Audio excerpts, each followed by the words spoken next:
मणि कुमार दास जी, welcome. जो हाल Chicago का हो गया था in the good old days of the 1930s, all Capone वाला, हाँ, गैंग वॉरफेयर वाला,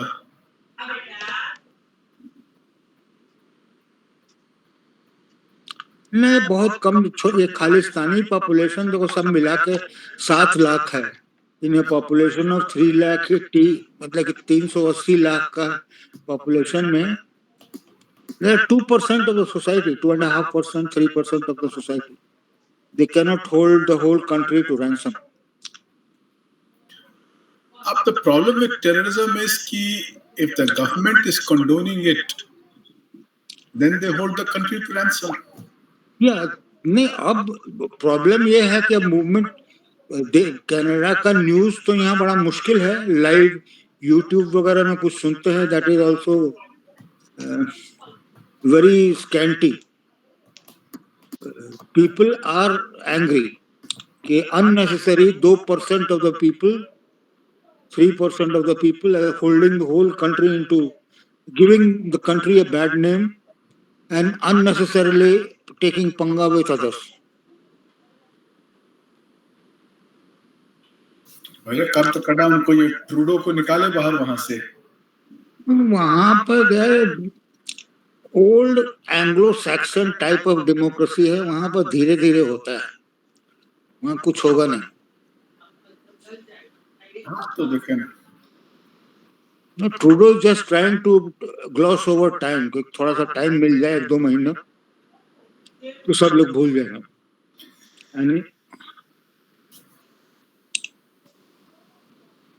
नहीं, वही हम लोग को कोशिश करना है कि हम लोग उन लोग किसी को भूलने नहीं दें. Problem you know, the 60,000 to 1 lakh students, 60,000 students from India, 3 lakh holding Canadian student visa, उन लोग का आना जाना बंद कर दिया. ठीक है, रामदार है. और आज तो बहुत लोगों का चंडीगढ़ में पन्नू का घर और करीब 10-12 करोड़ का घर था, उसको डिमोलिश कर दिया. डिमोलिश कर दिया कि सीज कर लिया?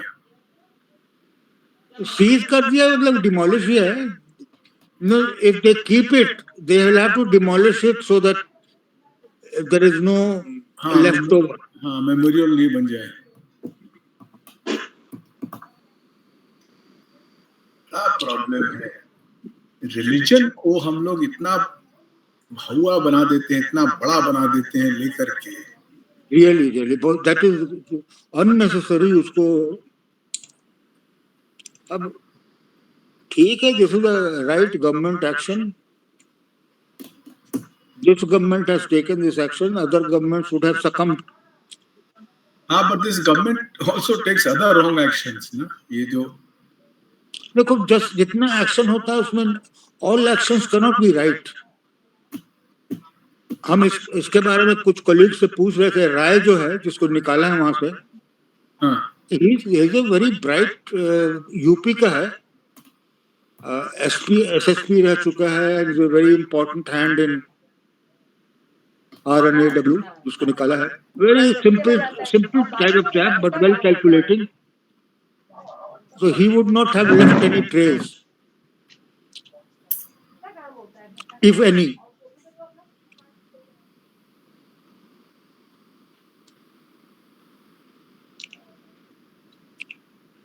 हमारे बैच में 1-2 हैं प्रो खालिस्तानी पीपल. अच्छा, हाँ, you be surprised the type of language they use even now. पहले भी करते थे, अब और ज्यादा करते थे. तो उनको बोलिए कि जाकर ब्रिटिश कोलंबिया को कन्वर्ट कर दें खालिस्तान में. तो ब्रिटिश कोलंबिया का देखो पॉपुलेशन है करीब 40 लाख. हाँ. उसमें 1 लाख 1-1.5 लाख है सिख. उसमें क्या बाकी लोग को मारपीट कर धमका के डरा दे, लेकर वहां खालिस्तान बना ले. उधर एक लाहौर बना दे और एक और बना दे अमृतसर. हाँ, अमृतसर. वैनकूवर का नाम बदल करके लाहौर कर दे, और बगल में कोई और शहर होगा उसका नाम अमृतसर कर दे. These are अगर किसी सरदार को बोलोगे तो ही विल बी कन्विंस कि ऐसा ही होना चाहिए, बट इट्स नॉट पॉसिबल। बिल्कुल कनाडा में जाए, Canada is a place to be. इधर कहाँ पंजाब में सब कनाडा में बनाए अपना नया खालिस्तान। हाँ देखो, ultimately they will be given A district, not independent कि वहीं विनीपेग में या वैंकूवर में कहीं पे हाँ दे देगा कि एक डिस्ट्रिक्ट जैसे होता है ना, जैसे नागालैंड में पहले था कि वहां पर कोई इंटरफियर नहीं करेगा, वैसे ही बना देना चाहिए। हाँ बिल्कुल, डेफिनेटली कोई नहीं करे। ऐसे मॉर्मन सब है, कौन कौन है अमेरिका में ना, एमिश। हाँ हाँ, मॉर्मन तो रहो अपना जाके वहां पर, और किसी को डिस्टर्ब मत करो, तुम्हारा वहां पर अपना बनाओ। डिस्टर्ब कैसे नहीं, डिस्टर्ब तो करना ही हो। तो खुराफाती आदमी होता है, तो खुराफात नहीं मिले तब तक उसको खाना नहीं पचेगा। You can't tame the Khalistani, they will remain हैफर्ड। अमिताभ जी शुरू करें, हमको 8 बजे निकलना होगा। हमको हाँ नहीं ठीक है, हमको लगता है प्रसाद साहब की आज तबीयत ठीक नहीं है। आज अभी फोन आया था उनका भी थोड़ी देर पहले, उनको सर्दी लग गया है काफी जोर से। और चंद्रेश्वर खान साहब का भी तबीयत ठीक नहीं है। जोशी जी सुन रहे हैं? जोशी जी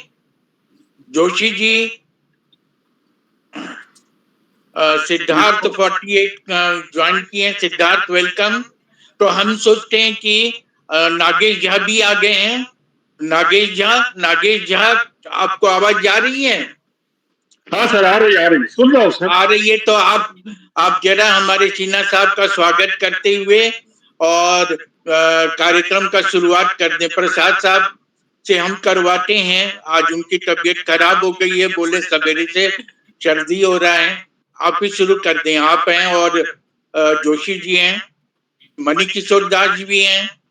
हाँ नागेश जी आप शुरू कर दीजिए। Thank you sir. तो थैंक यू अमिताभ जी, हमको ये मौका दिया गया। पहले तो मैं उनका चरण स्पर्श करता हूँ। वो इतने ज्ञानी हैं और रिस्पेक्टेड आदमी हैं मेरे दिल में, क्योंकि मैं अभी तक जो उनको सुना हूँ, मतलब उनके प्रति अथाह एक प्रेम मतलब श्रद्धा जाग गया है।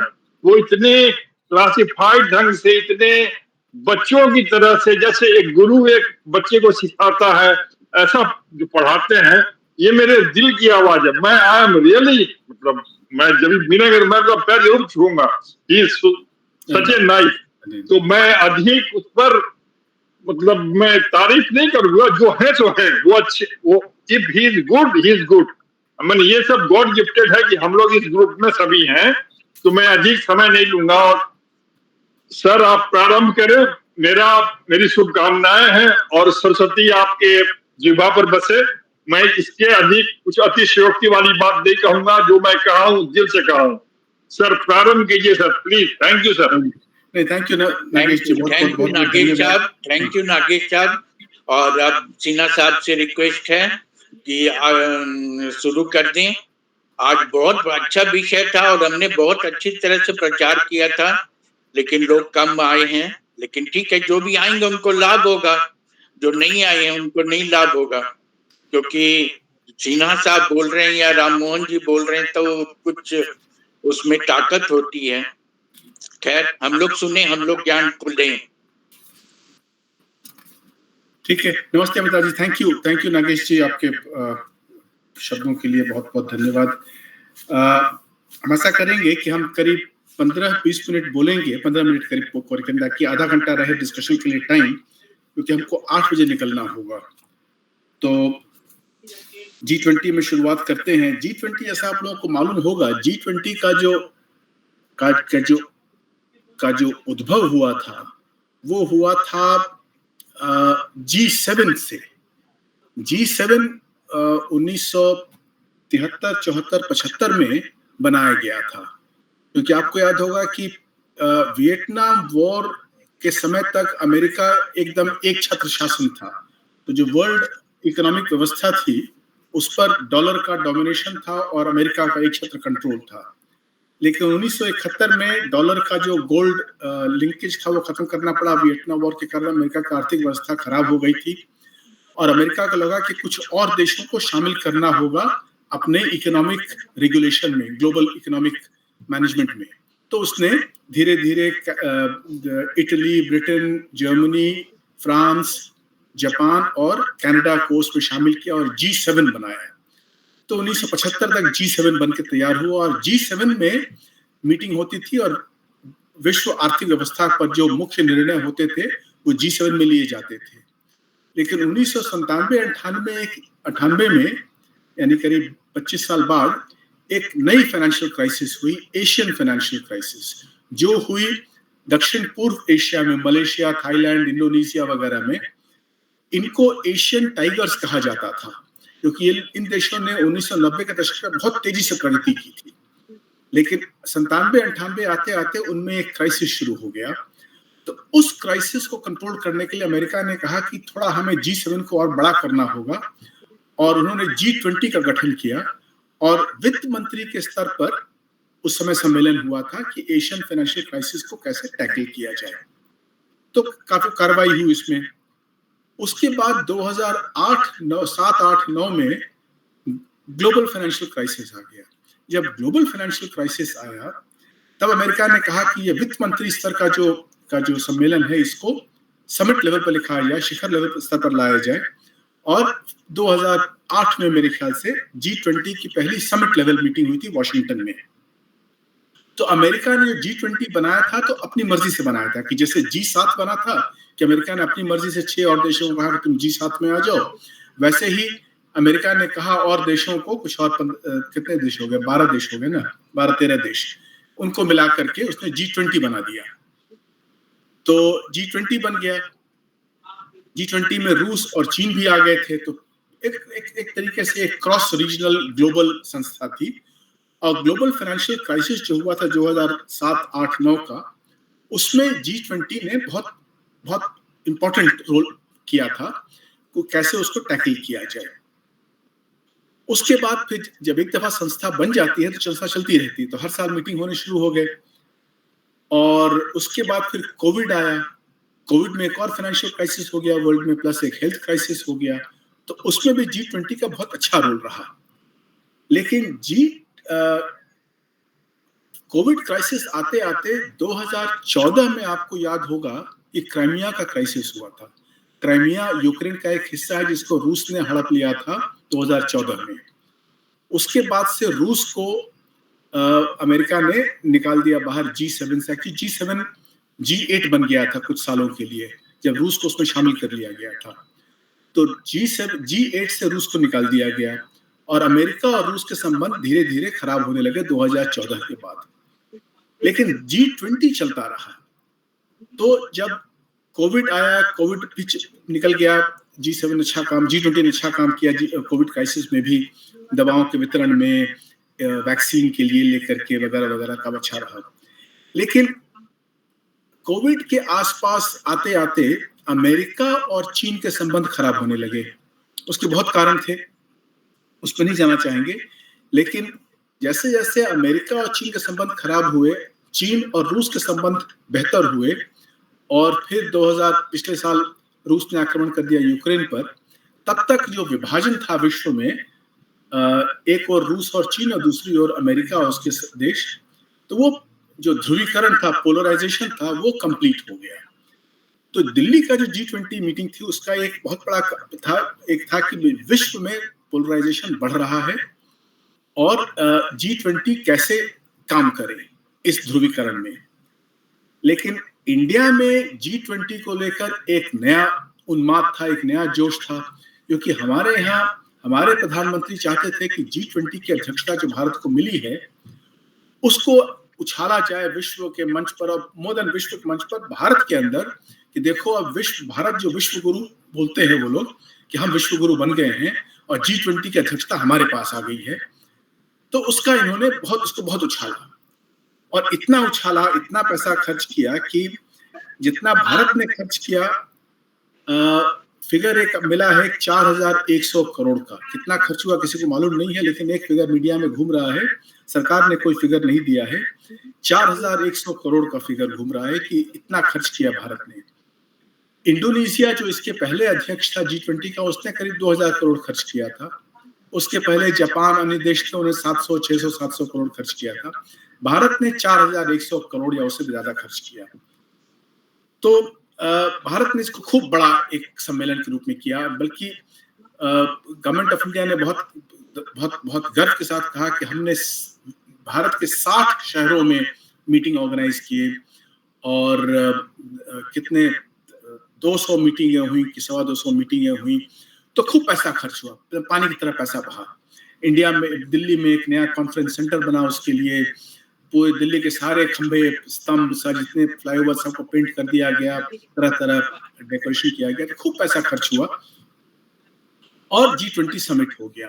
तो एक और भारत ने G20 को उछालने की कोशिश की कि G20 एक बहुत बड़ी संस्था है जिसमें कि भारत की अध्यक्षता हो रही है, और दूसरी ओर G20 में वो जो इंटरनल जो क्राइसिस था, ईस्ट वेस्ट कन्फ्रंटेशन का, वो था। ये दोनों मिलकर के दोनों साथ साथ रहे G20 समिट में दिल्ली में। पुतिन नहीं आए और चीन के राष्ट्रपति शी जिनपिंग भी नहीं आए यहाँ पर। तो G20 जो था वो G18 बन के रह गया। और तो चीन ने कम से कम अपने एक प्रधानमंत्री को भेजा। चीन के प्रधानमंत्री का कोई ओहदा नहीं होता है चीन में, वो शी जिनपिंग के नॉमिनी हैं, नए हैं, अभी हाल ही में चीन के प्रधानमंत्री नियुक्त हुए हैं, वो उनका कोई स्थान नहीं है चीन में। और रूस में विदेश मंत्री लावरोव आए थे, पुतिन नहीं आए। इसके ठीक पहले G20 के ठीक 2 सप्ताह 3 सप्ताह पहले ब्रिक्स का एक शिखर सम्मेलन हुआ था दक्षिण अफ्रीका में, जोहानिसबर्ग में। वहां पर 5 अन्य देशों को शामिल किया गया ब्रिक्स में।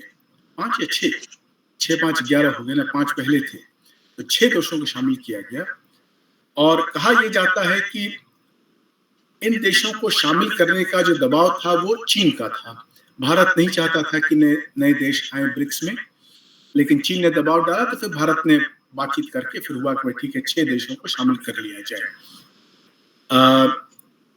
तो 6 देश शामिल हो गए। अब वास्तव में क्या हुआ ब्रिक्स में, भारत और चीन में क्या बातचीत हुई, ये तो कुछ मालूम होता नहीं है।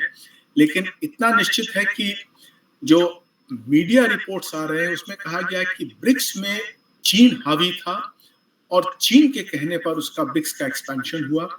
और चीन कोशिश कर रहा है कि चीन एक अलग अर्थव्यवस्था कायम करे, एक अलग गुट बनाए, और ब्रिक्स और जो उसके पहले एक शंघाई कोऑपरेशन ऑर्गेनाइजेशन है चीन का, ये दोनों जो हैं, ये गुट दोनों मिलकर के चीनी अर्थव्यवस्था, चीनी विश्व व्यवस्था जो बनेगी, global order control by China, उसके ये लोग प्रमुख इसके स्तंभ होंगे, शंघाई कोऑपरेशन ऑर्गेनाइजेशन और ब्रिक्स। तो अच्छा, और चीन ने G20 के बारे में कहा कि G20 जो है वो विश्व के कुछ पश्चिमी देश इसको कंट्रोल करना चाहते हैं। तो एक प्रकार से एक छवि बन गई अंतर्राष्ट्रीय मीडिया में, और भारत में भी की। चीन चाहता है कि ब्रिक्स और शंघाई कोऑपरेशन ऑर्गेनाइजेशन को प्रोत्साहन दिया जाए, जहां कि चीन का प्रादुर्भाव हो, और पश्चिमी देश चाहते हैं कि G20 आगे बढ़े, और उसमें यदि चीन और रूस नहीं रहना चाहते नहीं रहे, उससे कोई फर्क नहीं पड़ता है।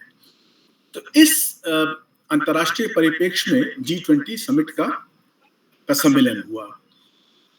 इस सम्मेलन में क्या हुआ, जो डिक्लेरेशन था वो तो करीब 83-84 पैराग्राफ का था। वो जो इंडोनेशिया में पिछले वर्ष जो डिक्लेरेशन हुआ था, जॉइंट डिक्लेरेशन, उस डिक्लेरेशन से दुगना लंबा है। तो बहुत लंबा डिक्लेरेशन अडॉप्ट हुआ, लेकिन जॉइंट डिक्लेरेशन अडॉप्ट हो गया, यही एक बहुत बड़ी उपलब्धि थी। क्योंकि जो 200 मीटिंगें हुई थी भारत में, उसमें जितने प्रमुख मीटिंग थे, विदेश मंत्री लेवल स्तर पर मीटिंग हुई थी, फाइनेंस मिनिस्टर्स मीटिंग हुई थी, ट्रेड मिनिस्टर्स मीटिंग हुई थी, किसी मीटिंग में जॉइंट डिक्लेरेशन या जॉइंट कम्युनिके अडॉप्ट नहीं हो पाया था।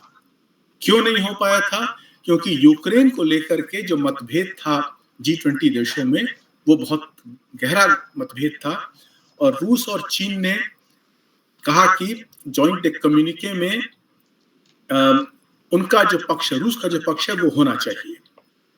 अब इसमें मजेदार बात यह है कि पिछले वर्ष भी जब सम्मेलन हुआ, जब शिखर सम्मेलन हुआ था जकार्ता में, तब भी यूक्रेन युद्ध चल रहा था, लेकिन जकार्ता में जो जॉइंट कम्युनिटी डिक्लेरेशन का अडॉप्ट हो गया था, उसमें 2 पैराग्राफ थे यूक्रेन के ऊपर, तो दोनों अडॉप्ट हो गए थे। यूक्रेन डिक्लेरेशन अडॉप्ट हो गया था, जॉइंट डिक्लेरेशन अडॉप्ट हो गया था।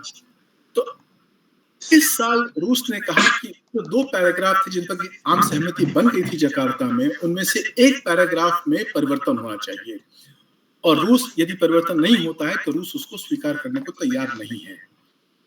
तो उस झगड़े को लेकर किसी मिनिस्टेरियल मीटिंग में जॉइंट कम्युनिके नहीं अडॉप्ट हो सका। हर जगह एक होता है चेयरमैन समरी बोलते हैं, यदि कोई अंतर्राष्ट्रीय सम्मेलन हो, मीटिंग हो, अगर उसमें कोई आम सहमति नहीं बन पाती है तो चेयरमैन जो है मीटिंग का, वो अपना एक रिपोर्ट तैयार कर देता है कि फलां देश ने ये कहा, फलां देश ने ये कहा, और दोनों पक्ष डाल करके एक स्टेटमेंट निकाल देता है, और उसे अडॉप्ट तो नहीं करते, उसे जनरली से मान लेते हैं कि ठीक भाई मीटिंग का एक रिकॉर्ड हो गया। तो सारी जो मीटिंगें भारत में हुई थी उन सब में यही हुआ था कि चेयरमैन समरी निकाली गई थी। अब हुआ कि क्या शिखर सम्मेलन में भी ऐसा ही होगा? तो किसी तरीके से मीटिंग के पहले दिन बात मान ली गई, अडॉप्ट हो गया जॉइंट डिक्लेरेशन। आपको याद होगा प्रधानमंत्री ने घोषणा की कि मुझे खबर मिली है कि जो शेरपा यानी नंबर 2 होते हैं, उनके प्रतिनिधि अध्यक्षों के, उन्होंने सहमति बना ली है। तो सहमति हो गई थी, यानी कि रूस और अमेरिका दोनों मान गए थे कि जो ड्राफ्ट भारत ने तैयार किया था उस पर दोनों मान गए। अब क्यों मान गए, उस पर बहुत सारे विवाद हो सकता है, बहुत सारे व्यूज हो सकते हैं।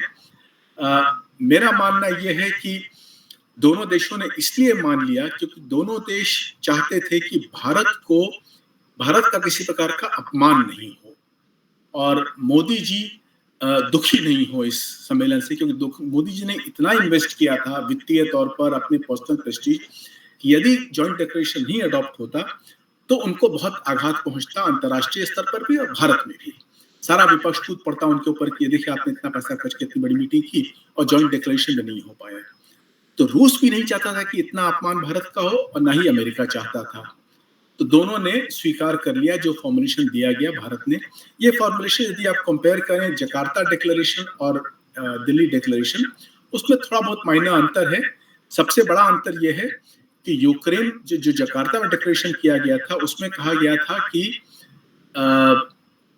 कुछ देशों ने रूस की बड़ी निंदा की। ये तो रूस शब्द निकाल दिया गया डिक्लेरेशन से, कहीं पर रूस शब्द नहीं है। और एक और किया गया था, जकार्ता में लिखा गया था कि वॉर अगेंस्ट यूक्रेन लिखा था। तो दिल्ली डिक्लेरेशन में वॉर अगेंस्ट यूक्रेन नहीं लिख करके वॉर इन यूक्रेन कर दिया गया है। तो इसका मतलब हो गया कि अब यूक्रेन में युद्ध चल रहा है, रूस का उससे कोई मतलब नहीं है, तो उसमें कुछ एक डिक्लेरेशन अडॉप्ट कर लिया गया। अमेरिका ने भी मान लिया, रूस ने भी मान लिया, डिक्लेरेशन अडॉप्ट हो गया। तो सबने ताली बजाई, कहा कि हाँ भाई अब सम्मेलन जो था वो सक्सेसफुल हो गया, जो कि हुआ। क्योंकि अब मानना पड़ेगा कि भाई हमारे डिप्लोमेट्स ने अच्छा काम किया और किसी तरीके से एक जॉइंट डिक्लेरेशन अडॉप्ट कर लिया। तो मीटिंग खत्म हो गई। उसके बाद ब्राजील को वो जो बैटन गैबल होता है वो दे दिया गया, और कल या परसों प्रधानमंत्री ने सारे G20 लोगों को मिलाकर के जितने लोग कार्यकर्ताओं को बुलाया और उनको कहा कि भाई मीटिंग बहुत सक्सेसफुल थी, खूब बधाई दी उनको। लेकिन G20 सम्मेलन के बाद एक बहुत बड़ी घटना हो गई जो अभी चल रही है, और वो है कि G20 के समय प्रधानमंत्री की मीटिंग हुई थी कनाडा के प्रधानमंत्री से, जस्टिन ट्रूडो से। वो मीटिंग, उस मीटिंग के बाद कोई जॉइंट प्रेस रिलीज वगैरह नहीं निकाला गया था। उसमें क्या बातचीत हुई, पेपर में रिपोर्ट आया था कि प्रधानमंत्री ने ट्रूडो को खूब डांटा कि तुम्हारे यहाँ खालिस्तानी उपद्रव मचा रहे हैं, ये हमारे लिए सहनीय नहीं है, ये असह्य है हमारे लिए। तो ये, और ट्रूडो साहब थे बहुत नाराज हुए इससे, और उसके बाद जब वो गया प्लेन में बैठे वापस जाने के लिए तो प्लेन खराब हो गया। अब प्लेन खराब हो गया तो बेचारे अपने कमरे में चले गए। अब आमतौर पे यदि किसी विदेशी प्रधानमंत्री भारत 2 दिन एक्स्ट्रा रुक जाए तो और मीटिंगें होती हैं, उसके कुछ और एक्टिविटी करता है वो, ऐसा कुछ नहीं हुआ। ट्रूडो रूस से हुए थे और रूस के जाके अपने कमरे में बंद हो गए और कमरे से बाहर नहीं निकले। इसके पहले एक और कहानी निकली थी कि उनको दिया गया था presidential suite, I think Lalit hotel में या लीला होटल में। तो उन्होंने वो उसमें जाने से स्वीकार कर दिया, कहा मैं नॉर्मल कमरे में रहूंगा।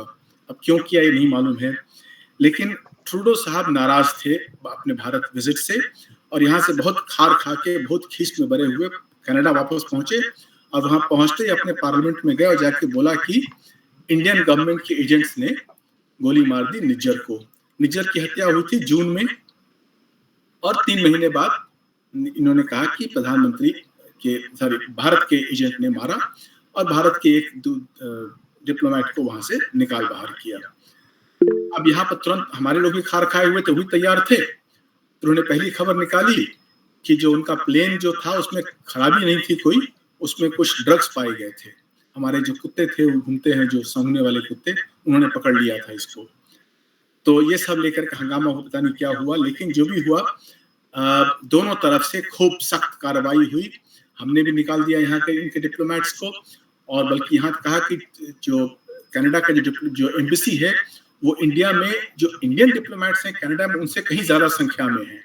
तो इनको कहा गया कि अपने डिप्लोमेट्स की संख्या आप कम करिए। तो अब इंडिया कनाडा जो विवाद है वो तूल पकड़ गया है। अब G20 जो है वो पीछे चला गया है, और अब सवाल यह है कि जो पश्चिमी देश हैं, प्रमुख जो एलाइज हैं कनाडा के, अमेरिका, ब्रिटेन, ऑस्ट्रेलिया, ये 5 देश जो है, ये एंग्लो सैक्सन जो विश्व के हैं, ये 5 देश आपस में बहुत नजदीकी देश हैं। इनके जो स्पाई एजेंसीज हैं उनको 5 आईज बोलते हैं, वो आपस में बातचीत करते हैं, आपस में मिलते रहते हैं। तो इनमें बहुत घनिष्ठता है, एलाइज भी हैं सब एक दूसरे के, और सब अंग्रेजी ही बोलते हैं। तो अब हमें देखना यह है कि अमेरिका कितना समर्थन करता है कनाडा का, लेकिन ये विवाद तूल पकड़ गया है, और अब G20 जो है वो गौण हो गया है।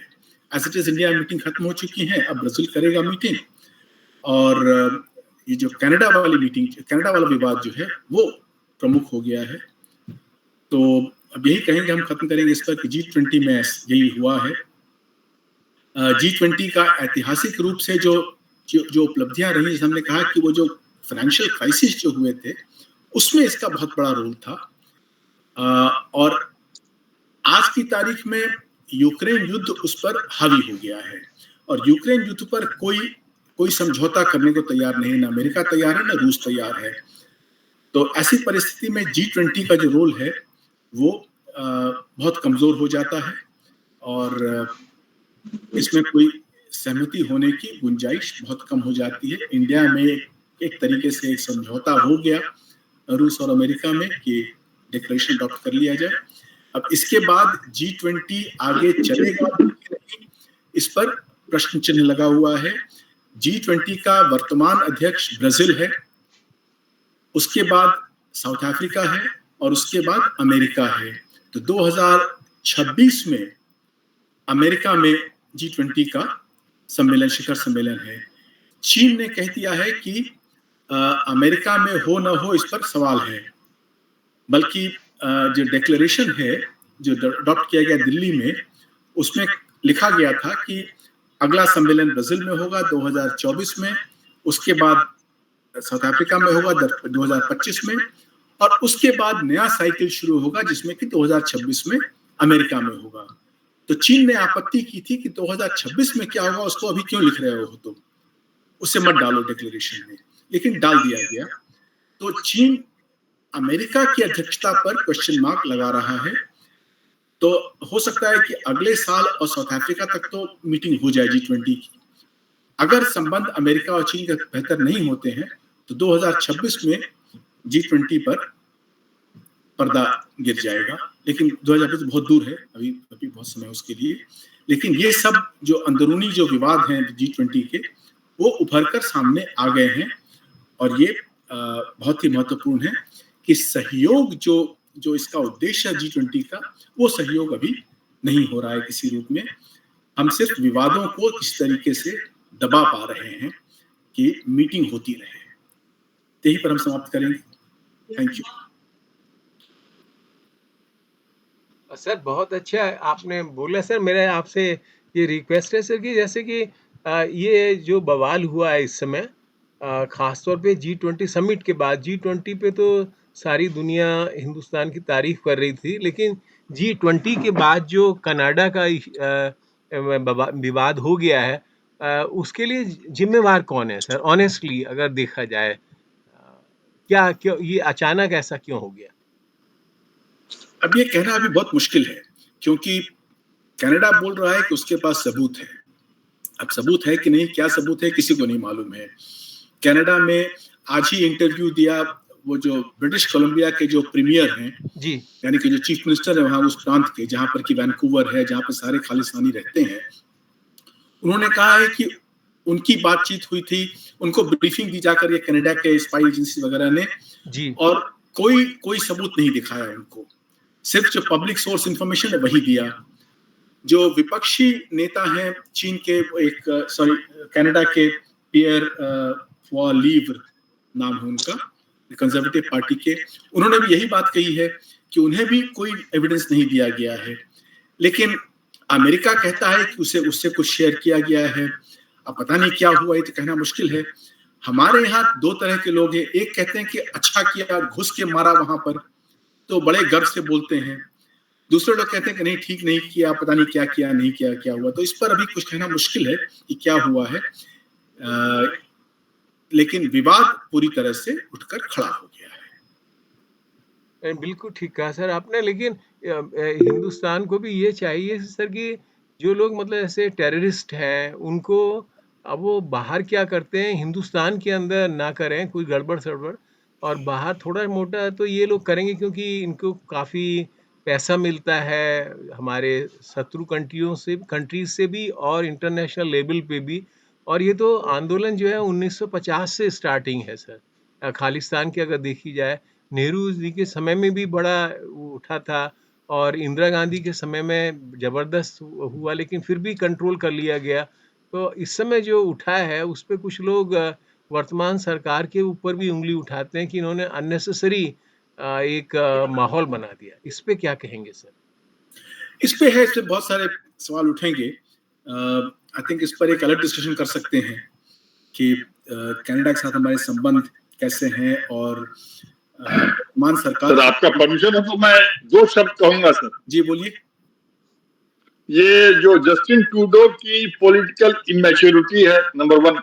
नंबर 2, जो उनका जो खानदानी विरासत है, और ये थोड़ा सा इनको मैच्योरिटी नहीं है, तो थोड़ा सा इनका मेंटल बैलेंस भी ठीक नहीं है, क्योंकि अब वो माफी भी नहीं मांग सकते चाहते हुए भी, वो इस तरह से फंस गए हैं।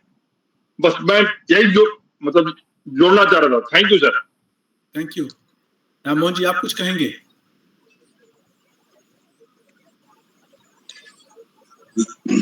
आपका साउंड बंद है। डॉक्टर के विश्वजीत कुछ बोलना चाहते हैं। आप म्यूट पर हैं। उन्होंने हैंड रेज किया। डॉक्टर के विश्वजीत कुछ पूछना चाहते हैं। हेलो, हाँ जी सर, मैं कैन आई कम इन? या प्लीज। या हाँ, मैं बहुत अच्छा आपका ये रहा आपकी इंफॉर्मेशन। मैं दिल्ली में हूँ इंसिडेंटली, और काफी वक्तों से यहीं पर हूँ, तो मैं देख रहा हूँ कि काम बहुत हुआ है, बड़ा सुंदर ऑर्गेनाइज किया गया है, पूरी दिल्ली को सजाया गया है। और अगर इसमें कुछ खर्चा हुआ भी है, मैं इंटरनेशनल कॉन्फ्रेंसेज वगैरह के साथ पहले भी जुड़ा रहा हूँ, जनरल मैनेजर था विज्ञान भवन में 5 साल, और वीवीआईपी केटरिंग में भी था। तो ऐसा आयोजन पहले हमने चोगम या नैम के टाइम भी देखा था, लेकिन ये जिस लेवल पे अब हुआ है, ये एक कोई अलग ही लेवल है। इसका एक हमें समझना होगा कि किस प्रकार से एक इंटरनेशनल कोऑपरेशन को गवर्नमेंट ऑफ इंडिया ने और मोदी जी के इनिशिएटिव ने, और जिस तरीके से इसको लेके गए हैं, it had been a wonderful thing. और पैसा कितना खर्च हुआ ये तो अब वो भगवान ही जाने हैं, वो उसमें कितना क्या खर्चा, कौन सा खर्चा जोड़ा गया, क्या किया गया, खर्चा तो होता ही है। इस प्रकार के आयोजन होते हैं तो गेम्स वगैरह भी किए जाते हैं, तो उनमें भी करोड़ों करोड़ रुपया खर्च हो जाता है। लेकिन शायद इसके अंदर जो 441 करोड़ रुपए का खर्चा है, उसमें शायद कहीं पे मैं पढ़ रहा था कि 3500 करोड़ रुपया जो खर्च हुआ है, ये जो एक नया कन्वेंशन सेंटर बनाया गया है, जो कि एक परमानेंट एसेट बन गया है, उसके ऊपर भी किया गया है। क्योंकि विज्ञान भवन का पीरियड पूरा हो चुका है, क्योंकि विज्ञान भवन को बने हुए ही दोबारा से जब बना था तो ये 91 में बना था। 92 में मैं था वहां पे जनरल मैनेजर, तो 91-92 में रिनोवेट हुआ था। तो करीब करीब 30 साल होने को जा रहे हैं, उसकी अपनी मियाद भी पूरी हो गई है। और सेंट्रल विस्टा जो बन रहा है वहां पर, उसकी वजह से इसको डिमोलिश करना है, इसके आजू बाजू जो निर्माण भवन, उद्योग भवन, वाइस प्रेसिडेंट हाउस वगैरह सब निकलने हैं, तो इसलिए एक अल्टरनेटिव बनना ही बनना था। तो शायद उसमें 3,500 करोड़ रुपया जो खर्च हुआ है वो शायद उधर खर्च हुआ है, तो इसलिए ये कोई बहुत बड़ा खर्चा नहीं है। और इंटरनेशनल अंडरस्टैंडिंग बनाने के लिए जो ये किया गया है, ये इसमें कोई मतलब ज्यादा बड़ी बात नहीं है, और India is now a big country, it can afford. दूसरा पॉइंट जो मैं कहना चाहता था कि एक जो अंडरस्टैंडिंग बनी है, जो एक इसमें आपने शायद, मैं या तो मैंने लेट ज्वाइन किया, मैंने मिस किया, कि जो IME-U कॉरिडोर, वो यूरोपियन कॉरिडोर जो बना है, बनने की बात है, जो प्रस्तावित है, और उसको किया जाएगा अगले 6, 7, 8 साल में इंटरनेशनली, वो इंडिया से और मिडिल ईस्ट होते हुए और टर्की वगैरह को बीच में लेते हुए और यूरोप तक जाएगा। तो it will be a wonderful opportunity for India for international trade. जैसा कि आप जानते ही हैं, देख ही रहे हैं कि इंडिया ग्रो कर रहा है बहुत तेजी से, और इंटरनेशनल ट्रेड में जाने के लिए मतलब जस्ट रियरिंग टू गो, मतलब किक स्टार्ट हुआ है सारा काम, इतने इंटरनेशनल ऑर्गेनाइजेशंस इंडिया में आ रही हैं। तो that will be a very big positive factor which will probably cover all the things which have not happened here. तो मैंने यही बस 1-2 पॉइंट कहने थे। बाकी आपकी प्रेजेंटेशन बड़ी सुंदर थी, बहुत लूसिड थी, बड़ी क्लैरिटी के साथ उसका बैकग्राउंड और वो हमें समझ आया, जो बहुत सारी चीजें शायद हमारे इमीडिएटली ज्ञान में नहीं थी। धन्यवाद आपका। थैंक यू डॉक्टर कमल, आपने बिल्कुल ठीक कहा कि इससे जो इंफ्रास्ट्रक्चर बना है G20 का, निश्चित रूप से उपलब्धि है दिल्ली के लिए और बड़ी बात है ये। जहां तक आईमेक का सवाल है, मैंने उसका जिक्र इसलिए नहीं किया क्योंकि आईमेक जो है ये India middle east Europe corridor जो जिसकी परियोजना बनाई गई है कि भारत से सामान जाएगा UAE, यूएस, सऊदी अरेबिया से इजराइल, और इजराइल से हाइफा पोर्ट से जाएगा यूरोप। तो ये एक नया कॉरिडोर बन रहा है। ये G20 के तहत नहीं है, ये इंडिया, अमेरिका और यूरोप के 3 देश, इन लोगों ने मिलकर बनाया है। तो बल्कि चीन ने इसका विरोध किया है, टर्की ने इसका विरोध किया है। तो ये G20 की उपलब्धि नहीं कही जा सकती। ये एक इसको आजकल लोग बोलते हैं मिनी लैटरल, यानी कि एक उपलब्धि है जिसमें कुछ देश मिल करके एक नया रास्ता बना रहे हैं। तो ऐसे बायलैटरल गेन बहुत हुए, क्योंकि प्राइम मिनिस्टर की मीटिंग बायलैटरल बहुत सारी हुई, तो बहुत इंपॉर्टेंट थी। ये आईमेक बना, ये बहुत बड़ी उपलब्धि थी, लेकिन G20 के परिप्रेक्ष्य को नहीं रखना चाहिए उसे, क्योंकि G20 में इस पर कोई सहमति नहीं बनी है। एक doctor Aruneshwar ji. Yes sir. Sir, अभी जो रिलेशन खराब हुआ इंडिया और कनाडा में, तो इसमें इकोनॉमी में इंडिया को क्या इफेक्ट होगा? मुझे लग रहा है कि हमारा इंपोर्ट ज्यादा होता है कनाडा से, बशर्ते कि एक्सपोर्ट कम होता है उनके साथ। इस पर जरा थोड़ा आप फोकस कीजिए। हमारा ट्रेड लगभग बैलेंस्ड है। $4 बिलियन करीब एक्सपोर्ट है, $4 बिलियन करीब इंपोर्ट है। हमारा एक्सपोर्ट है फार्मास्यूटिकल्स वगैरह जो हम नॉर्मली एक्सपोर्ट करते हैं, और इंपोर्ट्स में मेनली रॉ मटेरियल्स है। पल्प आता है बहुत, हमारे अखबार सारे छपते हैं, वहाँ के पल्प आता है, वो पेपर पल्प जो होता है वो कनाडा एक्सपोर्ट करता है, और बहुत सारे एक्सपोर्ट है, लेकिन मेनली रॉ मटेरियल्स आते हैं। तो आपने ठीक कहा कि $8 बिलियन का ट्रेड है, वो उसका नुकसान अगर ट्रेड पर होता है तो निश्चित रूप से नुकसान होगा, दोनों देशों को होगा।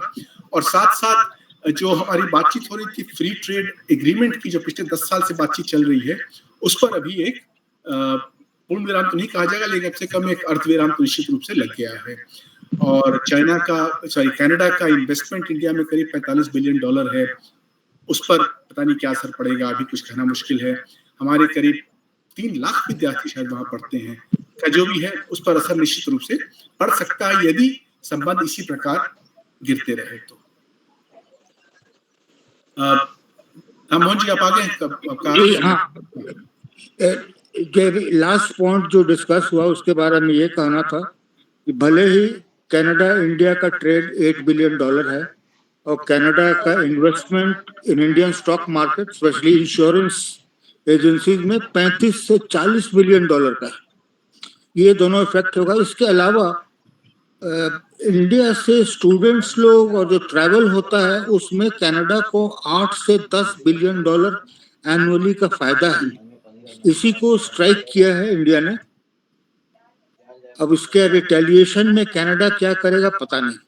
जैसे इंडिया 7 लाख पॉपुलेशन है, ये खालिस्तानी या सिख एलिमेंट्स इन कनाडा, करीब 1-2 लाख और दूसरे भी हैं, सब मिला जुला के 9 लाख 10 लाख इंडियंस हैं।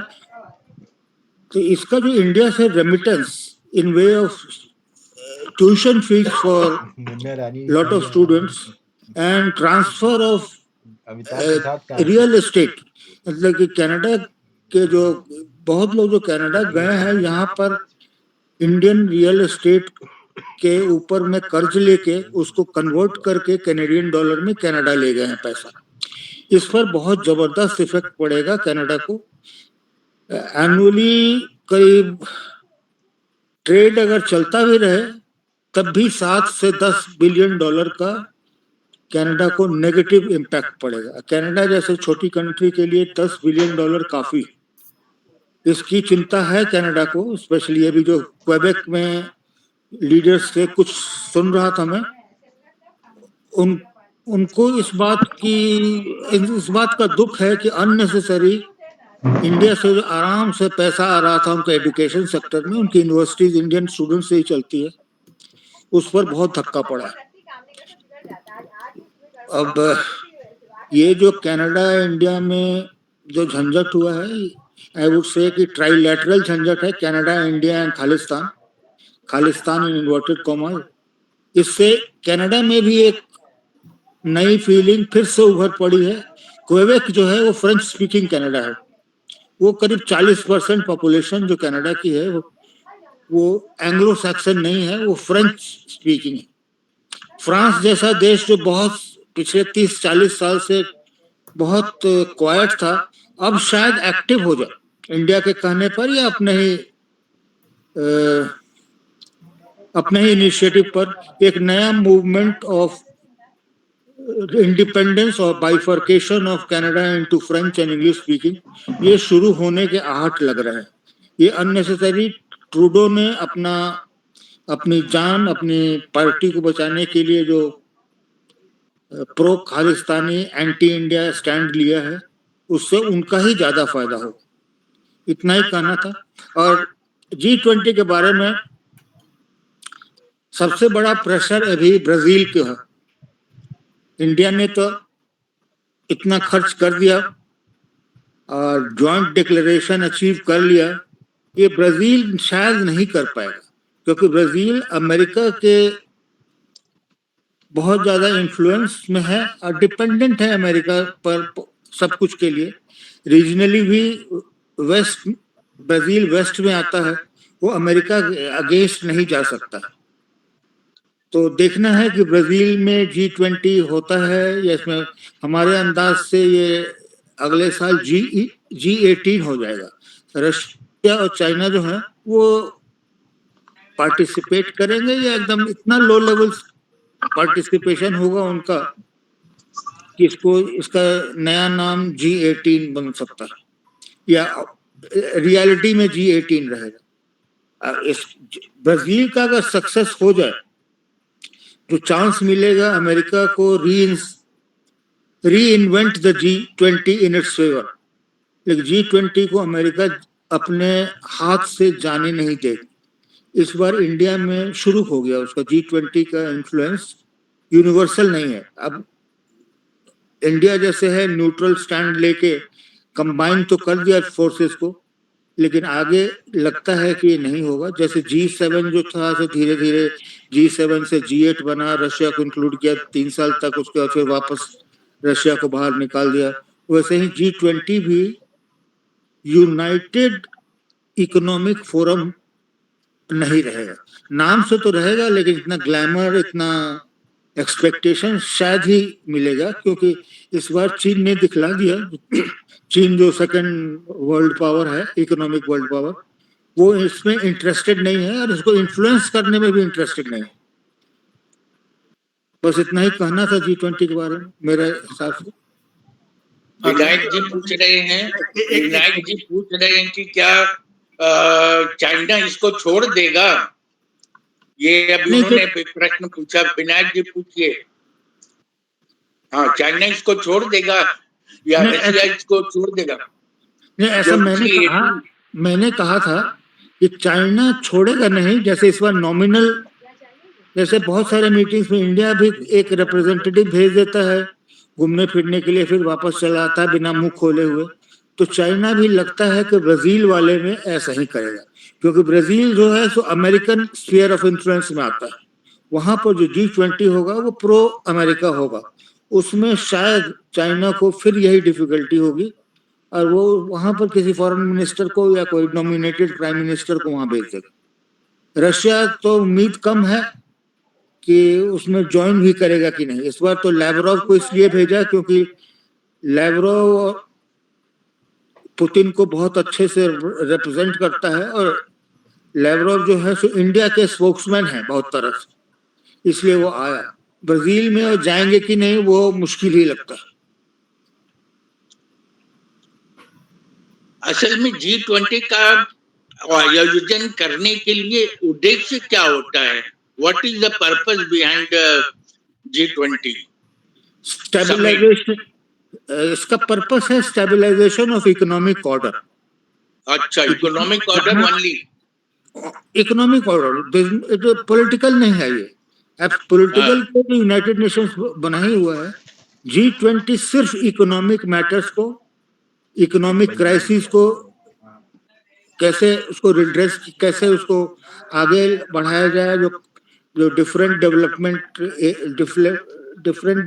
डेवलपमेंट स्टेट है कंट्रीज का, उनको कैसे आगे बढ़ाया जाए, कुछ लोगों को रेगुलेट किया जाए ताकि सबको इक्वल अपॉर्चुनिटी मिले। सबको इक्वल अपॉर्चुनिटी मिले। और इसमें पॉलिटिकल नहीं है, लेकिन हो जाता है। लेकिन उसके प्रियम्बल में और इसके पर्पस में नो पॉलिटिकल सेंस। और आपसी रिलेशनशिप को सुधारने का कुछ उसमें नहीं है G20 में? नहीं, पॉलिटिकल है नहीं तो क्या कीजिएगा। पॉलिटिकल होता तो ट्रूडो साहब यहीं पर उठा देते खालिस्तान का मामला G20 में, कहते कि हम G20 के मेंबर हैं तो खालिस्तान को प्रॉब्लम सॉल्व करे इंडिया। पॉलिटिकल नहीं है। पॉलिटिकल बनाना चाहेंगे तो G20 उसी दिन मर जाएगा। ये बहुत मुश्किल से बहुत सारे देश G20 में जुड़े थे, बहुत लोगों की इच्छा थी, बहुत लोगों की कंपल्शन थी कि G20 में बन के higher economic order and medium economic order को एक फोरम मिले बातचीत करने का। जी, अमृता जी ने हाथ उठाया है।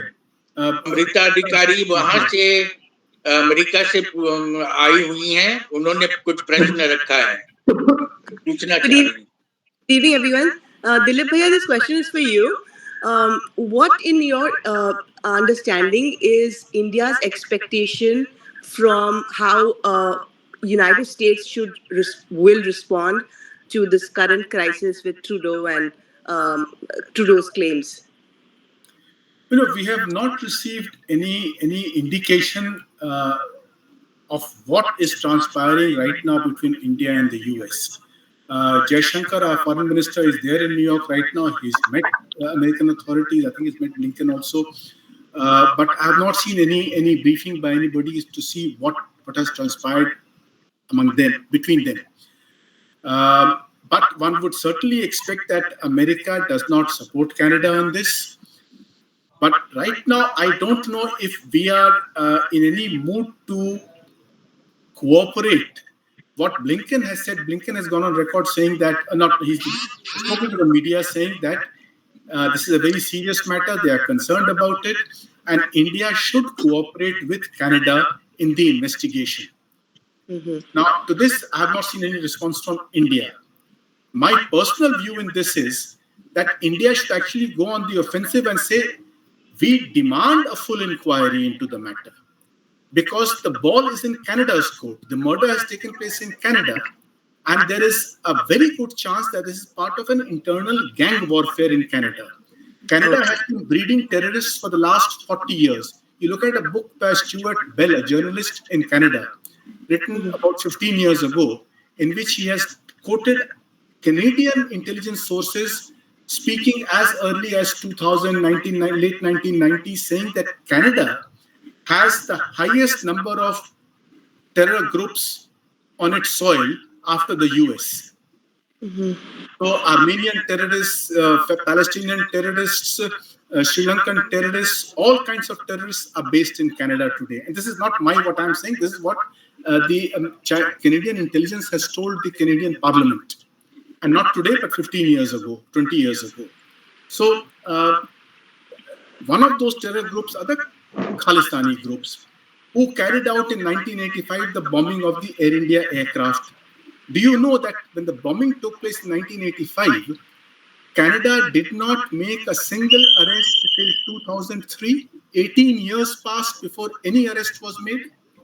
This is a country that claims to have law and order on its soil. Do you know that the person who was accused of Air India terrorism was being trailed by Canadian intelligence people?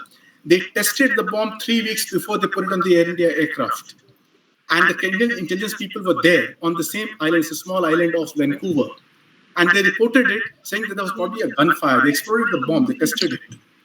This was the state of Canadian inquiry. So we should actually be pressing today that the whole thing should be investigated by an international investigation agency. But of course, our problem is that today, Modi ji is so happy with this whole incident. Modi ji ke dono haath mein laddu hai. अगर prove हो गया कि कोई evidence नहीं है तो Trudeau साहब के मुंह पर मिट्टी होगी. अगर प्रूव हो गया कि इंडिया ने कनाडा में घुस के लोगों को मारा तो आधा इंडिया जाके वोट करेगा मोदी जी को. तो 2024 में मोदी जी की जीत जो है वो निश्चित है. So the rest is history. We'll see what happens. Yeah, I was saying, I agree with you. I think Canada is probably even a bigger problem than Pakistan, in my opinion. It is a nation which has... I mean, I have been to a Gurudwara in New Jersey, so I know exactly what kind of venom is spewed by the people who are in some kind of a time warp, who don't represent the Sikhs of India today. They remain in this world that they have left in the 80s, and somehow or the other are perpetuating so much of venom against our country. I clearly feel that I know that extrajudicial killing is wrong, but in this case, I don't know. I agree with you, Bhaiya, that it is both laddu dono haath mein. The one thing that I wanted to ask you was, the question that I had in mind was, do you think that Canada is a bigger problem for India than Pakistan? It's just a... Both are problems and both are linked. The Khalistanis in Canada have links with the ISI. Their funding comes from the ISI. So apart from their own wealth, which they have aplenty, there is support coming in from... Incidentally, even before 9/11, two terrorists had moved into New York from Canada. These were Palestinian or Arab terrorists, and they were planning to blow up the Brooklyn Bridge or something they were planning to do. And this was 1997, 1998. And these two terrorists came from Canada into America, and the American intelligence got wind of it. They raided a house in New York, and these people, they blew up the bomb and they died there. So, we know that terrorism on American soil is very, very rare. 9/11 was obviously the biggest one.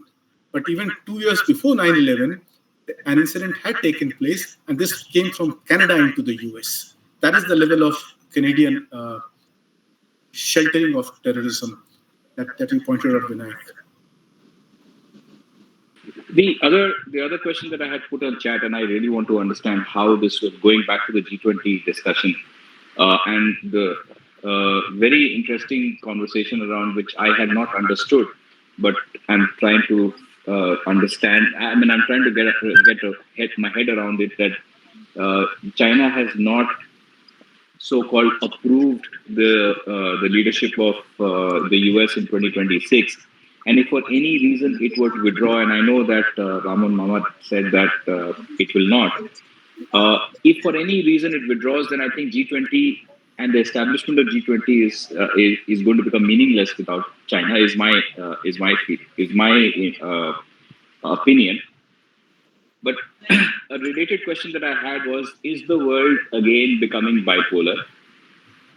We had Russia and US on two sides of an equation for all that we can remember. And all of a sudden, in the last 10 years, Russia has lost importance and China has gained importance. And if the world is becoming bipolar again, can India remain unaligned or non-aligned? And where do you see this playing out in the next 10 years? Clearly, China is growing at a speed which is unbelievable, even though some people question its growth. In many ways, it has been growing a few Indias every now and then in terms of its economy. It is going to catch up with the US in I think, I don't know exactly when, but I think within a decade's time. Will India remain unaligned? And is there even a possibility that India could be actually aligned more with China than with the US? Vinayak, this last question is very easy to answer. There's no possibility of that for the simple reason that we have a territorial dispute, a major territorial dispute between India and China. And territorial dispute is now going to go away. So that can be easily ruled out. There can be no question of China and India aligning themselves against any other country. They may at best manage their differences to a point where they can say, okay, we will not fight each other, either bilaterally or in multilateral forums. As was the case, let us say 10 years ago, when India used to collaborate with China in climate change negotiations, in a host of other economic issues multilaterally. We were very good friends.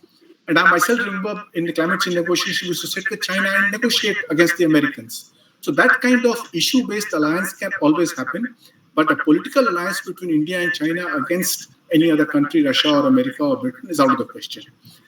But the bipolar question that you asked, you must remember that the bipolar world that was there in the Cold War was a completely bipolar world. You had two alliance structures, Warsaw Pact and NATO, against each other. The economies of the East and the West were completely separate. The IMF, World Bank were non-Russian and non-East European organizations. Russia had its own Comecon, it was called, where Russia and the East European countries were members. So there was no economic interaction and there was political confrontation.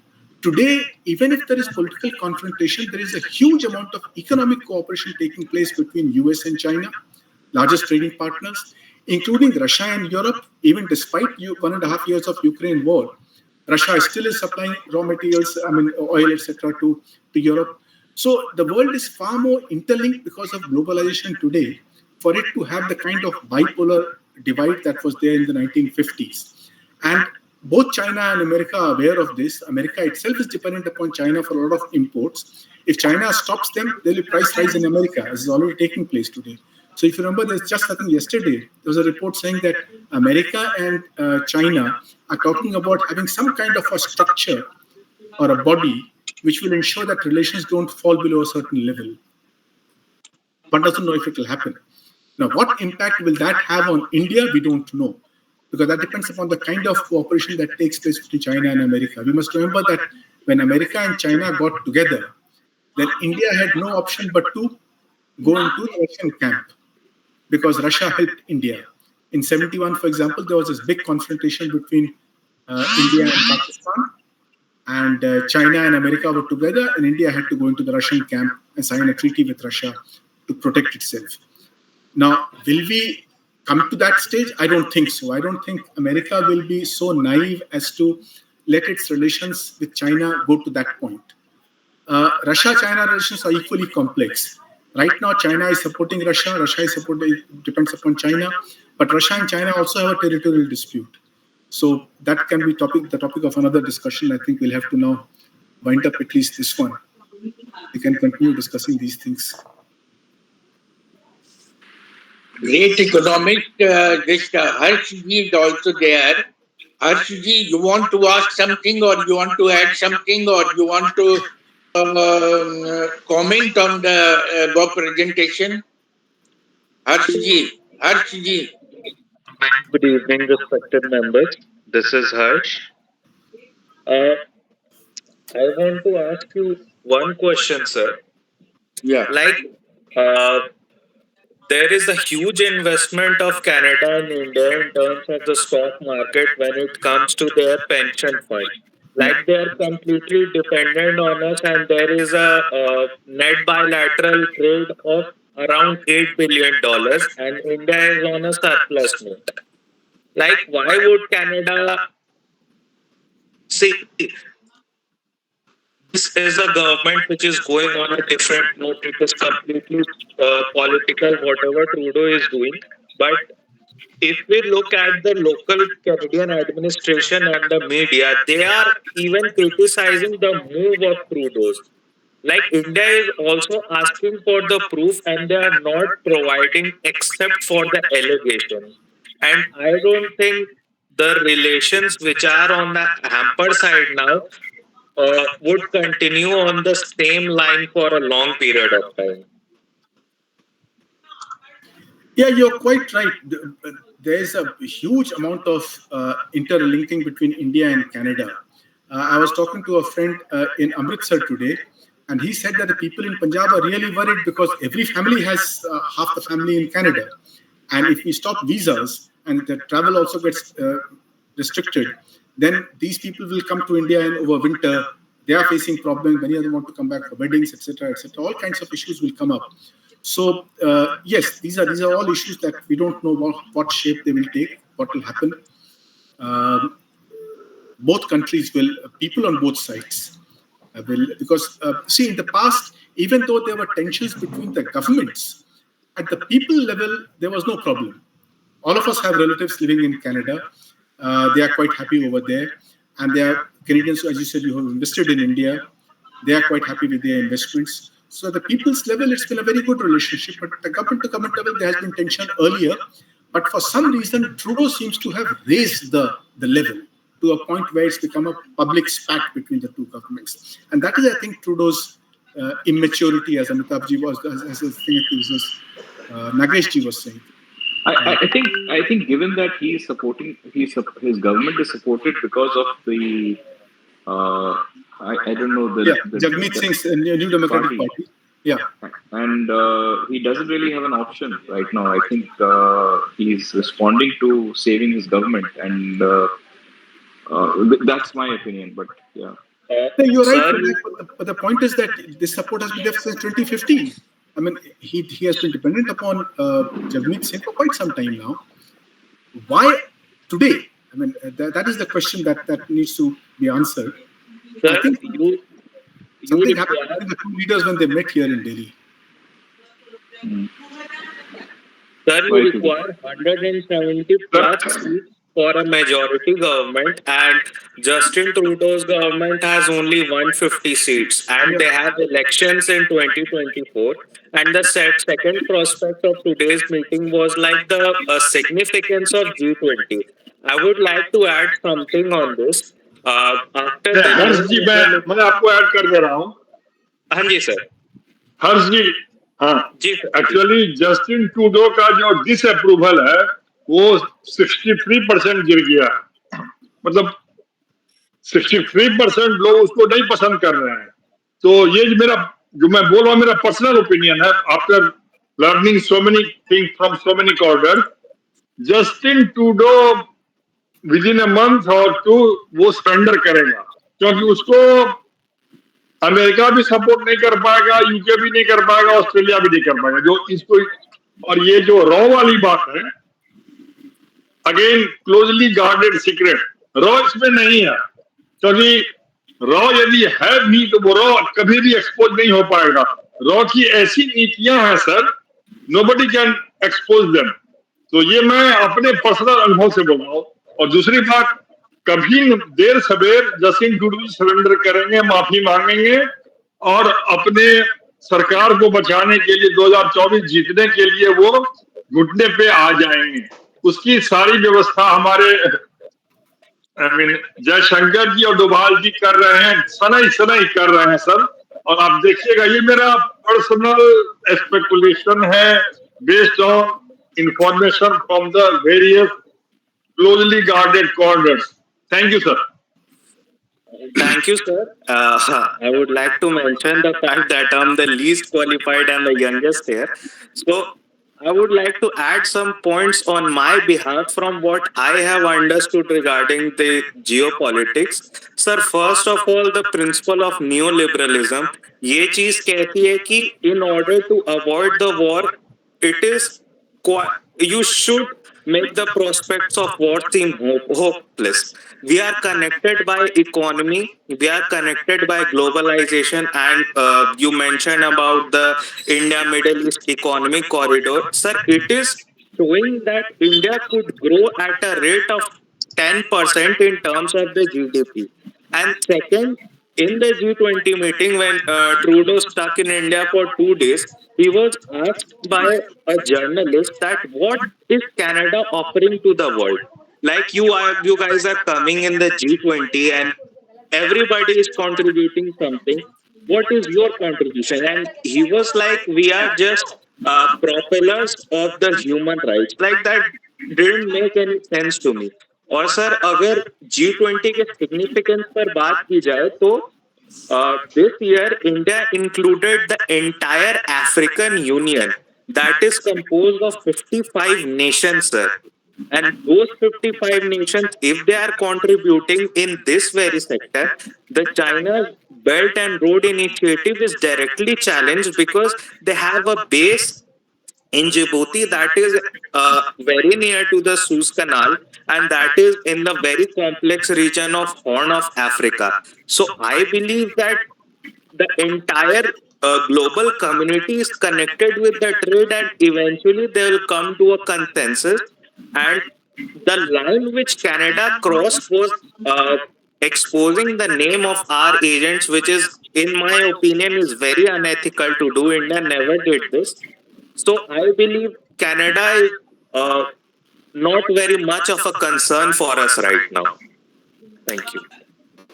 Thank you, bhai. I'll have to leave. I'm sorry. Thank you very much, Hashi, and thank you everybody else. Thank you. Thank you. Thank you, sir. Thank you. Thank you. Thank you. Thank you, sir. Very nice presentation, and we would like that in future also you should come. Ram Mohan ji, ये जानना चाहेंगे हम लोग, अच्छा ये कि क्या ये चाइना और रशिया को समिट में नहीं आने से क्या मतलब इंडियन इकोनॉमी पर कुछ प्रभाव पड़ेगा क्या? जी नहीं, ये मेरे हिसाब से दोनों कंट्री नहीं आए थे अपने इंटरनल पॉलिटिक्स के कारण। G20 के पहले एक साउथ अफ्रीका में ब्रिक्स समिट हुआ था जिसमें चाइना के प्रेसिडेंट गए थे, लेकिन वहां से वो चाइना लौटे नहीं, बीजिंग नहीं लौटे। वहां से वो उनको कोई प्रॉब्लम थी, कुछ इंटरनल मिलिट्री प्रॉब्लम, कू का डर था या कुछ था, तो वहां से वो शिनजियांग मतलब कि जो कशगर है एरिया, उसमें उरुमकी उनका कैपिटल है, वहां पे गए। साउथ अफ्रीका से वो उरुमकी गए, बीजिंग नहीं गए। उरुमकी में 2 दिन रुके, उसके बाद ट्रेन से उरुमकी से 2.5 दिन का ट्रेन का जर्नी है, 55 घंटे का ट्रेन पर चढ़ के बीजिंग है, तो 1 हफ्ता वो ट्रांजिट में रहे। तो जिनपिंग का लगता है कि चाइना में कुछ इंस्टेबिलिटी आ गई है बिकॉज ऑफ उनका ग्रोथ जो 9% से करीब 2.5% हो गया सडनली कोविड में, इससे वो रिकवर नहीं कर रहे हैं। इसीलिए जिनपिंग मेरे हिसाब से या तो वो डिफरेंट टाइप ऑफ लीडर बन जाएगा या फिर उसको निकाला जाएगा। ये मेरा पर्सनल ओपिनियन है। हमारे दोस्त लोग जो हमारे बैचमेट्स हैं, उन लोग सब लोग करीब आधे लोग कह रहे हैं कि जिनपिंग का टाइम खत्म हो गया। तो हर डिक्टेटर का दिन आता है। मैं भी सर आपको सपोर्ट करता हूँ, ये सच है जो आप कह रहे हैं, बिल्कुल। दूसरी बात मैं पुतिन साहब के बारे में भी कह सकता हूँ। पुतिन साहब मॉस्को छोड़ के जाएंगे तो वापस नहीं पहुंचेंगे मॉस्को। वहां का पॉलिटिकल सिचुएशन ऐसा है कि अगर वो पुतिन मॉस्को छोड़ के गया तो वहां कू हो जाएगा। उसके पीछे कौन है, सबको मरवा दिया है, जितने नंबर 2 थे सबको एलिमिनेट कर दिया है पुतिन, लेकिन कौन उभरेगा, रशिया का फ्यूचर कोई नहीं जानता। मेरे अंदाज से रशिया में जब चेंज होगी, either by the removal of Putin और his relinquishment of power because of age or death, that will go west. Russia is a European country. भले ही यूरोप ने ही सबसे ज्यादा उनके लोग मारे हैं, लेकिन उनका दिल यूरोप में बसता है। यूरोप का दिल अब अमेरिका ने छीन लिया है, इसीलिए Russia is a potential American ally in the future. That means post Putin, क्योंकि पुतिन के बाद कोई भी लेफ्टिस्ट लीडर नहीं है रशिया में। अब जिनपिंग के बारे में बहुत लोगों का एकदम दूसरे तरह का ओपिनियन है कि रहेगा या उसके बाद जो आएगा वो उससे भी ज्यादा खूंखार होगा, कोई नहीं जानता। एक और चीज मैं बात करना चाहता हूं कि इंडिया ने जो कनाडा से कहा है कि फुल प्रूफ दीजिए, कि हमारे जो काउंसलर थे राय साहब, उनको मैं जानता हूं, यूपी के हैं, पंजाब कार्डर में बहुत दिनों तक एसएसपी थे, अमृतसर के भी एसएसपी थे, वो पंजाब एलिमेंट्स का ही हैंडल करते थे। बहुत शरीफ आदमी है और बहुत ट्रेंड परफेक्ट, जिसको कहा जाता है स्पाई है। तो वो खुद तो कभी नहीं इन्वॉल्व था, भले ही ट्रूडो साहब जितना भी कह लें। ट्रूडो साहब की हिम्मत नहीं है कि कुछ प्रूफ दे सके, क्योंकि प्रूफ देंगे तो उनको अमेरिका का हाथ उसमें नजर आएगा। क्योंकि ये जो खालिस्तान मूवमेंट है, ये सीआईए का मूवमेंट हुआ करता था, सीआईए ने कभी छोड़ा नहीं। अब पन्नू जो है, जो खालिस्तानी लीडर है पूरे कनाडा में, 7 लाख पंजाबियों सिखों का जो लीडर है, वो तो जिंदगी भर सीआईए के तनख्वाह पर चलता। बाद में आईएसआई आया है, जो आईएसआई भी मदद करती थी सीआईए के कहने पर। इसीलिए ट्रूडो साहब कभी भी इंक्वायरी नहीं करेंगे, नहीं तो उनको रिवील करना पड़ेगा कि अमेरिका का इसमें हाथ। ये बात मैंने सोच के कही है, क्योंकि कनाडा में जो हमारे फॉरेन सर्विस के लोग काम कर चुके हैं as high commissioner as well as US में, सबका यही विचार है कि Pannu is a creation of CIA, has been. पहले दूसरे थे, पहले हवारा नाम का एक आदमी था, जो कनिष्क फ्लाइट जो थी आयरलैंड में जो टूटी थी, 329 आदमी मरे थे, वो भी सीआईए का आदमी था। अब पन्नू भी थे सीआईए का आदमी। तो American hand in these things is very difficult to disassociate, क्योंकि कनाडा का कोई भी पॉलिसी है बिना अमेरिका के कॉम्प्लिसिटी से नहीं हो सकती। बस इतना ही काम है। Mani Kumar Das ji scholar Mani Kumar Das ji, want to say something? Mani Kumar Das ji. हाँ, आज का सेशन तो बहुत अच्छा रहा। हम लोग को काफी क्लैरिटी हुई। तो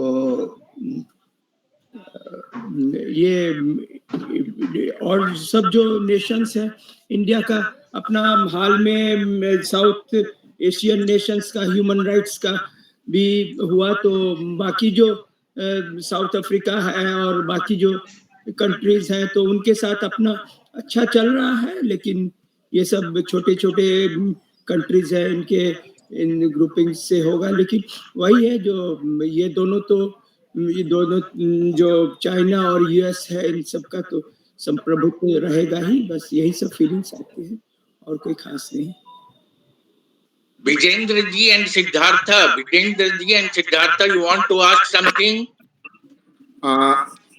Good evening, sir. I must be very much thankful that I'm being one of the member of this group, and I'm attending this Google Meet. It is a very interesting, that it has been knowledge has been added on me. I just want to ask one question. As the India, we are growing at the rate of 7 to 8%. If this Canada pulls back, whether our growth rate will be, what will be the effect on the growth rate, and how far our growth will be there, so that we can fight or we can stand in front of the other countries. Can I answer that question? You know, the present bilateral trade almost equal. I think it is slightly in favor of India. Is about $8 billion. In today's world, $8 billion is peanuts. Of course, there is another element of Canada getting rich. That is why Indian remittances in form of university education, travel, and many other real estate problems is about $8 to $10 billion a year. So if Canada loses out to India and if the visa restrictions continue, Canada is going to lose at least $7 to $8 billion a year, which it cannot afford. It is right now the seventh highest money-making proposition in G7. It will get kicked out of G7 immediately if Canada continues its battle with India. So I don't think Canada is important at all now in India's prosperity or economic development, and Canada knows that. Although Mr. Trudeau has taken chances, my personal view is that the CIA, which is behind him, they will support Trudeau till they can, and then they will dump him. And that day he will be ousted as Prime Minister of Canada. Thank you. Thank you. Okay. And sir, I want to say, Rammohan ji एक fact बताना चाह रहा हूँ sir कि जो Putin जी हैं वो Parkinson disease से ग्रसित हैं और उनको अपने एब्डोमेन में भी कैंसर है, लेकिन इसको वो छुपाए हुए हैं. तो ये भी बात बहुत कहीं से निकल गई. आपने एक बार उनके दाहिने हाथ के बारे में कहा था, तो वो भी सर मैं इस महफिल में शेयर करना चाह रहा था. पुतिन जी इज ऑलमोस्ट सिक, हालांकि उनका अपना कंट्रोल है उनके पार्किंसन पर, वो जब भी बैठते हैं तो टेबल को हाथ से जोर से पकड़ के बैठते हैं, मतलब और छोड़ते नहीं है, दाहिने हाथ से ही पकड़ते हैं. ये सब चीजें भी राममोहन जी आप सर एक बार आप बोले थे, इसीलिए मैं थोड़ा सा आपको शेयर करना चाह रहा था. Thank you sir. वैसे आपने जो बात कही मैं आपसे 100% सहमत हूँ सर.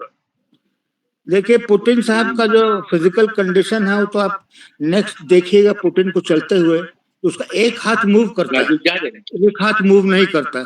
ये तो मेडिकल साइन है पार्किंसंस का या कोई और नर्वस डिजीज का या मेजर फिजिकल डिसेबिलिटी का. उसको कब तक छुपा कर रखेगा कोई पता नहीं. पुतिन हम इंडिया का बहुत बड़ा दोस्त है. India should be grateful to him, but we don't know what Russia will be after Putin. मेरे अंदाज से जो नया रशिया बनेगा, that will fall into the American lap to be against China and to be against the rest of the world.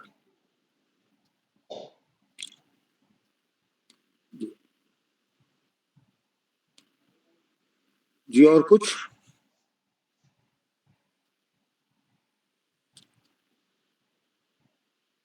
Sir, can I come in again? Yes, please. Yeah, I wanted to discuss it with you further. Sir, in the present scenario, plenty IT sector jobs, they are all the officials, they are returning from the foreign Western countries to India. Now, if this on G20, in the year 2026, if the China backs out, so what will be the job market for the IT sector? So, you know, this IT sector is called the reverse immigration. Those who went from India to, especially to America, are coming back. That is about 2% of the total. 100 people are going and 2 people are coming back. So that doesn't make any statistics. Indian brain, the technical brain, will continue to aspire and reach the United States in the next 10 years. They still do not have opportunity or the money in India to support them. तो इतना घबराइए नहीं. Reverse brain drain जो है वो statistics भरने के लिए है, लेकिन हो नहीं रहा, कोई नहीं जानता. I have own family members in the United States. They want to come back, but they say no future.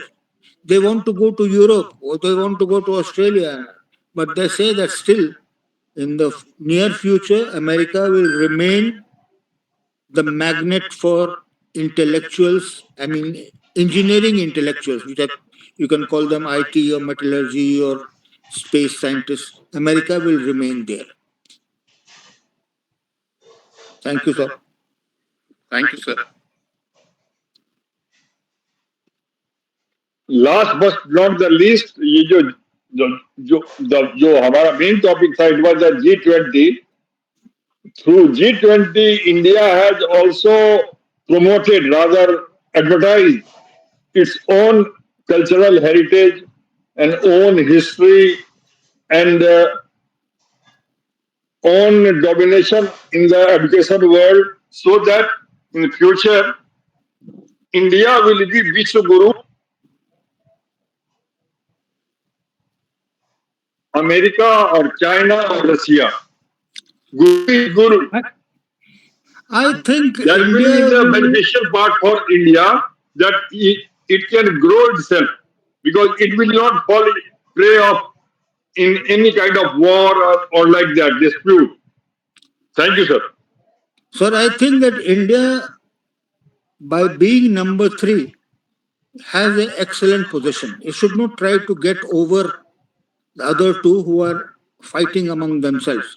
It's better to remain a beneficiary of both of them and remain at a number 3 level, which I think it is already there, or maybe in a year or two it will reach the number 3 position. That is ideally suited, so that both the economic superpowers, that is America and China, America is rising, China is declining slightly.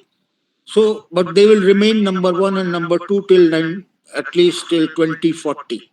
So till then, we don't know what will happen in India, but I think it is best suited to India to not get into a war with others and lead the so-called non-aligned economic movement, get the votes from Africa, get the votes from Southeast Asia and others, and not confront America or China. Because if India tries to confront with China, with America, America will destroy India. They are that power, that moment. We depend on America to remain number 3.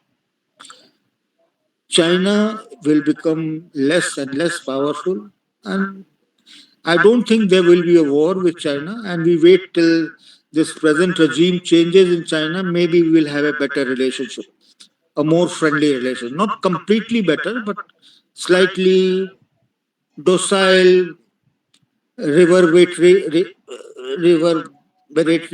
relationship, which we used to have. I think that will continue after a year or two. We have no fear from China at the moment.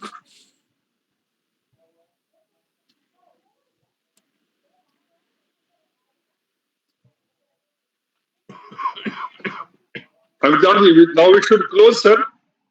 Yes, thank you. That would be nice, because people have to. Amitabh, this is request Nagesh Jha for the vote of thanks. So, one thing I must want to share, जो मैं at the beginning of the session जो मैंने जो salutation दिया था, और मैं दिल से कह रहा हूँ, वो जो रिगार्ड था वो राम मोहन सर के लिए था, जो मैं I must be honest to the house, but anyway, और ये जो अमिताभ की जो आपने सर बात कही, बहुत कम लोग आए, तो सर अमिताभ सर ऐसा है, ये ऐसी टॉपिक है, इस पर सभी लोग जल्दी नहीं मतलब आ सकते. इस टॉपिक पर आने के लिए ठीक है, राम मोहन सर ग्रेट है, दिलीप सर ग्रेट है, लेकिन ये बहुत बड़ा ही कॉम्प्लेक्स इश्यू है, क्योंकि मैं भी अभी इस पर 1 घंटा बोल सकता हूँ. 18 आदमी हो गए थे, 18 आदमी हो गए. हाँ, तो इसीलिए हम लोग सर, हाँ, हम लोग संख्या पर नहीं जाए, ये टॉपिक बहुत नहीं, हमने ज्ञान तो अर्न किया है, बहुत अच्छा ज्ञान अर्न किया है, बहुत अच्छा ज्ञान अर्न किया है, और बहुत सारी नई बातें हम लोग जानते हैं जब ये दोनों आते हैं। हाँ, तो मैं जोशी जी से रिक्वेस्ट करूंगा कि वोट ऑफ थैंक्स दे दें। जोशी जी, हाँ उमेश चंद्र जोशी जी, अमिताभ जी, मैं फ्रॉम सुन रहा हूँ, लखनऊ। मेरा कुछ नेट का प्रॉब्लम है, इधर से ना रुक रहा है बीच में, तो I request Nagesh Jha ji, he is also our pillar of the group and takes part in between, so I finally take over to Nagesh Jha. Nagesh Jha ji, सब कंक्लूडिंग के लिए मैं दोनों विद्वानों को धन्यवाद देते हुए, पार्टिसिपेंट्स को धन्यवाद देते हुए, चंद्रेश्वर खान और प्रसाद साहब का रिप्रेजेंटेशन करिए Nageshwar Jha. Thank you sir, thank you. तो एक्चुअली है हरि आनंद हरि कथा अनंता, ये ऐसा है, इस पर मैं बहुत कुछ कहा जा सकता है। तो मैं तो राम मोहन सर को सम्मान देते, सर को सम्मान देते, बहुत छोटी छोटी बातों को रखा ताकि लोग भी जाने ये सब। और मैं रियली में from the bottom of my heart I really they are the, I mean, I can say knowledge bank for us, and the session was really quite interesting, and I thank one and all in the group those who participated and they have also left, and Amitabh बेटी भी हैं और Munna ji madam भी join की, बहुत हमें अच्छा लगा, और बाकी सभी लोग तो वही पूर्व परिचित ही हैं, इसीलिए मैं किसी का नाम लेने की जरूरत नहीं समझ रहा हूं। मैं तहे दिल से मैं सबों को बहुत बहुत धन्यवाद देता हूं, उनकी उपस्थिति मात्र से ही ये सेशन बहुत सार्थक कामयाब साबित हुआ। Thank you, thank you, thank you. Good night sir. बहुत अच्छा लगा। और कल के दिन हमने साइकोलॉजिस्ट, डॉक्टर साइकोलॉजिस्ट आकांक्षा शर्मा जी को बुलाया है। कल का दिन भी बहुत विशेष है, वो बताएंगे कि मिडिल एज आदमी को और सीनियर सिटीजन लोगों को क्यों टेंशन होता है और उससे रिलीफ होने का, उससे टेंशन को हटाने का क्या क्या उपाय हो सकता है। वो अपना एक्सपीरियंस से और अपने डॉक्टरी एक्सपीरियंस से बहुत सुंदर अपना पावर पॉइंट तैयार की हुई है। कल के दिन मैं सबको रिक्वेस्ट करूंगा कि कल के दिन भी आप लोग आइएगा, बहुत अच्छा सेशन है। She is psychologist from United kingdom, उन्होंने लंदन से किया है और अभी पटना में प्रैक्टिस कर रही हैं। और इसके साथ मैं सभी को प्रणाम कहूंगा, सभी को धन्यवाद दूंगा, और मैं चाहूंगा कि राम मोहन जी और दिलीप सिन्हा साहब हमेशा आते रहें, सिद्धार्थ जी और विजेंद्र जी और जो नए लोग आए हैं वो हमारे ग्रुप में शामिल हो जाएं। और हमारे स्पीकर के रूप में सिद्धार्थ जी ने बहुत अच्छा प्रश्न पूछा, उसके लिए उनको बहुत बहुत धन्यवाद। आज हम दो आदमी को मिस कर रहे थे, चंद्रेश्वर खान साहब और प्रसाद साहब, और उनकी कमी खल रही थी, लेकिन वो दोनों अस्वस्थ हैं। भगवान उन्हें जल्दी स्वस्थ करें ताकि हमारे अगले मीटिंग में वो शामिल हो सके। सभी को प्रणाम, सभी को प्रणाम, नमस्कार। कल हम लोग फिर मिलेंगे। धन्यवाद, प्रणाम, थैंक यू सर, प्रणाम sir, thank you, thank you, thank you. Indira